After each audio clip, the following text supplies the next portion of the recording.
Assalamualaikum warahmatullahi wabarakatuh. Kembali lagi bersama Ibu Ika Piriska Sari Lutfiah dalam pembelajaran bahasa Indonesia.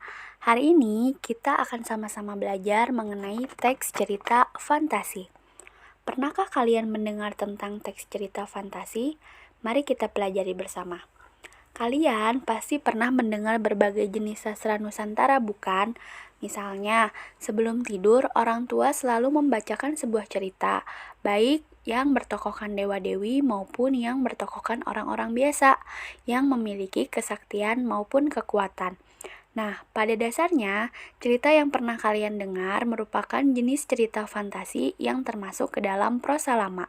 Dikatakan prosa lama karena cerita tersebut berkembang di masyarakat secara lisan dan diwariskan secara turun-temurun atau bersifat anonim. Nah, kita akan sama-sama mencari tahu apa sih sebenarnya cerita fantasi itu. Cerita fantasi adalah cerita yang bersifat imajinatif, berbentuk khayalan, isi ceritanya diragukan kebenarannya karena tidak masuk akal. Membaca cerita fantasi dapat menjadikan sebuah hiburan.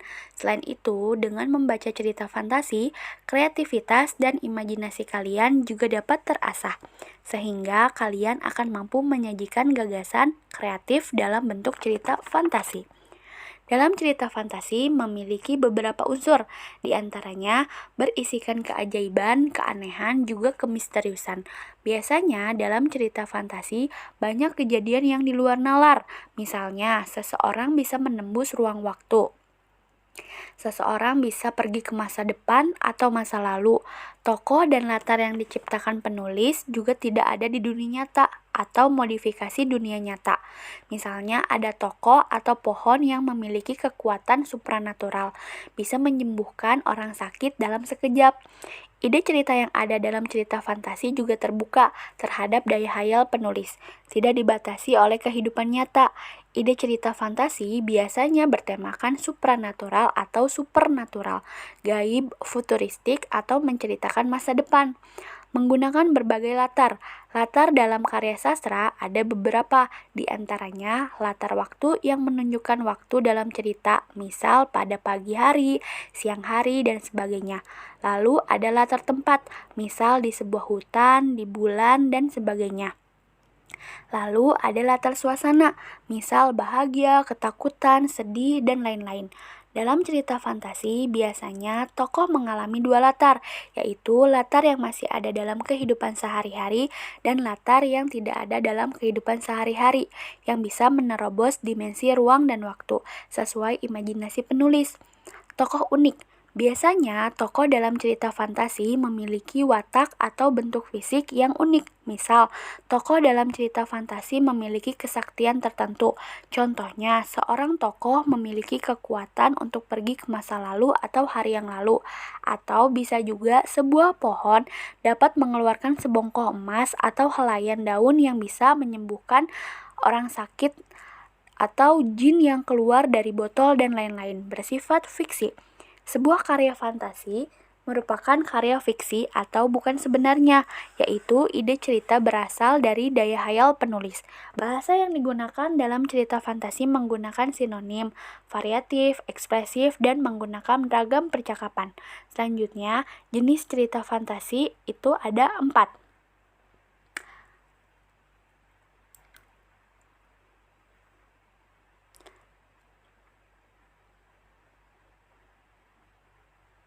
Di antaranya ada total dan irisan, sejaman, dan lintas waktu. Cerita fantasi total berisi fantasi pengarang terhadap objek tertentu. Semua kategori dalam cerita ini tidak terjadi dalam dunia nyata. Nama orang, nama objek, nama kota benar-benar rekaan atau fantasi pengarang. Cerita fantasi irisan adalah cerita fantasi yang mengungkapkan fantasi tetapi masih menggunakan nama orang, nama tempat, atau peristiwa yang pernah terjadi di dunia nyata.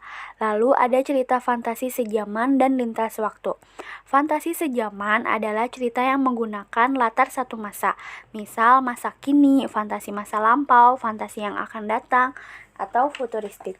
Lalu ada cerita fantasi lintas waktu, yaitu cerita fantasi yang menggunakan dua latar berbeda, misal masa kini dengan masa prasejarah, masa kini dengan masa 40 tahun yang akan datang, dan lain-lain.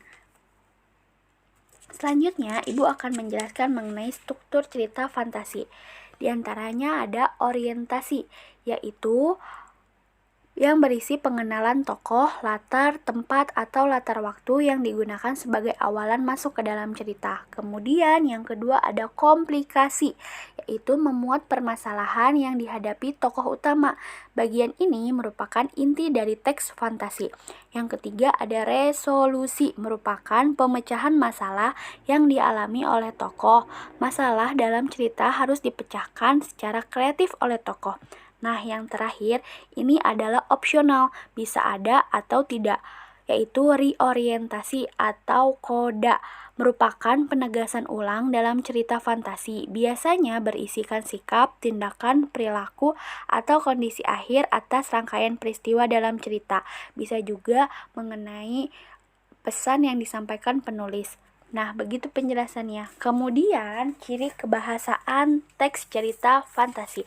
Ada kata ganti orang, kata ganti pencerah panca indera, kata kias, kata hubung penanda urutan waktu, kata ungkapan, kalimat langsung, dan kalimat tidak langsung. Kata ganti nama orang sebagai penceritaan, misalnya aku, mereka, dia, yaitu kata yang dipergunakan sebagai pengganti subjek agar kalimat menjadi efektif. Contoh kata ganti itu ada 3. Ada kata ganti orang pertama, kata ganti orang kedua, ada kata ganti orang ketiga. Kata ganti orang pertama juga ada 2 jenis, ada tunggal dan jamak. Kata ganti orang pertama tunggal yaitu contohnya ada saya, aku, daku. Sedangkan kata ganti orang pertama jamak ada kita dan kami. Lalu ada kata ganti orang kedua tunggal itu ada kamu, anda, dan kau. Sedangkan kata ganti orang kedua jamak itu ada kalian, ada kamu sekalian. Lalu ada kata ganti orang ketiga tunggal itu ia, dia, dan beliau. Sedangkan kata ganti orang ketiga jamak adalah mereka. Tunggal digunakan untuk seorang diri, sedangkan jamak digunakan untuk lebih dari satu orang. Kemudian yang kedua, penggunaan kata pencerah panca indera untuk mendeskripsikan latar, misalnya latar tempat, waktu, dan suasana. Jadi kebahasaan ini telah kita bahas pada teks deskripsi. Yang ketiga, menggunakan pilihan kata dengan makna kias atau makna khusus, misalnya alien itu berhidung mancung, dengan hidung mancungnya yang menjulang, ia mengendus sekelilingnya. Yang keempat, kata sambung penanda urutan waktu, misalnya 2 tahun kemudian, selanjutnya, pada akhirnya, dan sebagainya. Berikutnya, penggunaan kata ungkapan atau keterkejutan, yaitu misalnya tiba-tiba, tanpa diduga, dan sebagainya. Dan yang terakhir adalah kalimat langsung dan kalimat tidak langsung, atau kalimat dialog. Kalimat langsung adalah kalimat yang diucapkan secara langsung kepada orang yang dituju. Kalimat langsung ditandai dengan pemakaian tanda petik 2 atau tanda kutip, intonasi tinggi untuk tanda tanya, datar untuk kalimat berita, dan tanda seru dilakukan dengan intonasi perintah. Sedangkan kalimat tidak langsung adalah kalimat yang melaporkan atau memberitahukan perkataan orang lain dalam bentuk kalimat berita. Ciri-cirinya adalah tidak menggunakan tanda petik, intonasi pembaca datar, terdapat perubahan kata ganti orang. Selanjutnya ada unsur intrinsik dalam teks cerita fantasi. Jika kita membaca cerita fantasi, sudah barang tentu kita tidak bisa terlepas terhadap unsur pembangun cerita. Nah, di antaranya yang pertama ada tema. Tema merupakan suatu gagasan yang menjadi dasar terciptanya suatu cerita narasi. Yang kedua, tokoh dan perwatakan. Tokoh ini terdiri dari 3 jenis, yaitu protagonis, merupakan tokoh pendukung jalannya sebuah cerita atau baik. Kemudian antagonis, merupakan tokoh penentang atau cerita jahat. Kemudian tritagonis adalah tokoh pembantu atau tokoh sebagai penengah. Berikutnya adalah latar. Latar teks narasi diantaranya latar tempat, waktu, dan suasana terjadinya suatu cerita. Sudah kita bahas tadi sebelumnya. Yang keempat adalah alur, yaitu rangkaian peristiwa yang terjadi pada teks narasi tersebut. Yaitu alur terdiri dari perkenalan, kemudian munculnya masalah, klimaks atau memuncak, ketegangan, dan anti klimaks atau ketegangan menurun.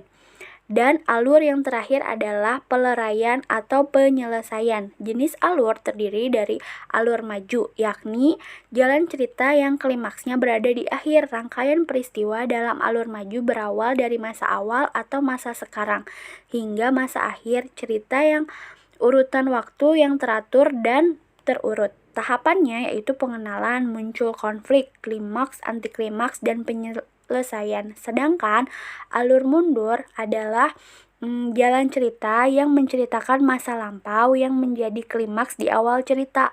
Rangkaian peristiwa dalam alur mundur berawal dari masa lampau ke masa kini dengan susunan waktu yang tidak sesuai dan tidak beruntut. Tahapannya yaitu penyelesaian anti klimaks, klimaks, muncul konflik, lalu pengenalan. Jenis alur yang terakhir adalah campuran, yaitu alur yang diawali dengan klimaks, kemudian menceritakan masa lampau dan dilanjutkan hingga tahap penyelesaian. Yang terakhir adalah amanat, merupakan pesan kehidupan atau motivasi yang disampaikan pengarang kepada si pembaca. Cukup sekian materi teks cerita fantasi. Silakan kalian catat bagian terpentingnya atau dirangkum di buku tulis kalian. Mohon maaf apabila ada kesalahan. Terima kasih telah memperhatikan. Tetap jaga kesehatan. Wassalamualaikum warahmatullahi wabarakatuh.